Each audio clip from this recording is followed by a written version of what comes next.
कोल्हापूरच्या राष्ट्रवादी शरदचंद्र पवार गटाचे जिल्हाध्यक्ष जयकुमार शिंदे यांनी आज पक्षाचा राजीनामा दिलाय। गेली अनेक वर्ष पक्षात काम करत कुटुंबासह त्यांचं स्वतःचंही नुकसान झाल्याचं त्यांनी स्पष्ट केलंय। यासह त्यांच्या मुलाला कोणत्या नेत्याच्या पुढाकाराने साधी नोकरी देखील मिळवून दिली नाही आणि याच तणावातून त्यांच्या मुलाचा मृत्यू झाल्याचं त्यांनी सांगितलं। राजकारणाच्या या असल्या गराड्यात मला अडकायचं नाही, त्यामुळे मी आज पक्षाचा राजीनामा देतोय, असं शिंदे यांनी आज पत्रकार परिषदेत जाहीर केलं। संपूर्ण परिस्थिती माझी हलाखीची बनली। माझ्या पोराच्या 12व्याला देखील माझ्या खिशात पैसे नव्हते, त्यामुळे मला आता या राजकारणात थांबायचं नाहीये, असं म्हणत शिंदे यावेळी भावूक झाले। माझा प्रवाह, मी रिक्षा ड्रायव्हर होतो त्यावेळा एक माजी महापौर रामभाऊ फाळके, मी माझी सुरुवात पोलतपासून माझी सुरुवात झाली। त्यावेळा रामभाऊ फाळकेंनी मला शरद पवार प्रथम दाखविला। तेव्हा शरद पवार काही नव्हते आणि माझी तिथनं ओळख झाल्यानंतर मी माझा येस काँग्रेस, आय काँग्रेस, राष्ट्रवादी पक्षामध्ये माझा प्रवाह चालू झाला।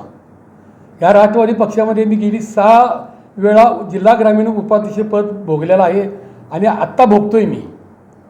तर यापूर्वी काय वाटलं नाही मला, संसाराबद्दल, घरच्या काळजीबद्दल मला काय वाटलं नाही, परंतु त्यावेळेला लोक चांगले होते।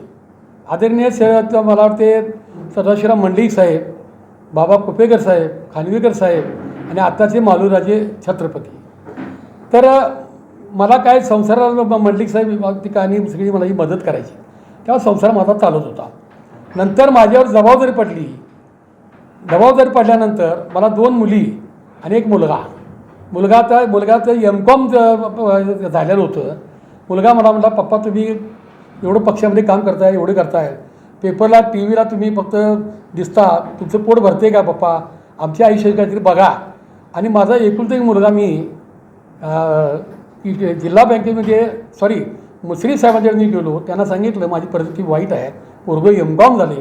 मग ते म्हणजे बघूया करत 2-2.5 महिन्यानंतर त्याला कॉन्ट्रॅक्ट पद्धतीनं जिल्हा परिषद नोकरी लागल्यानंतर त्याचा पगार 4-4 महिने 5-5 महिने व्हायला तयार नाही। मग ती पोरगं हतबल झालं। पप्पा म्हटलं काय पगार व्हायला दे, काही नाही।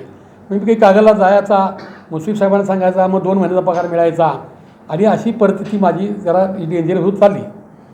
मग त्याची मला कायमची नोकरी नाही, माझं घरचं काय होणार, माझं वय होईत चाललेलं आहे, त्यातच माझी आई गेली। पप्पा मी काय करू, म्हणून पोरगा हतबल झालं आणि रात्री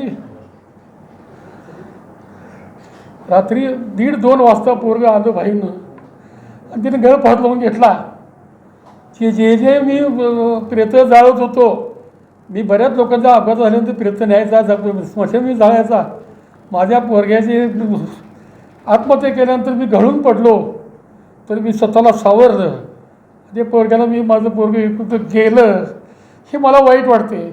पक्षामध्ये मी उग्र आंदोलन केली, माझे केसेस पण घेतल्या मी, तर मला वाटत नव्हतं असं पुढं काहीतरी होईल असं होतं।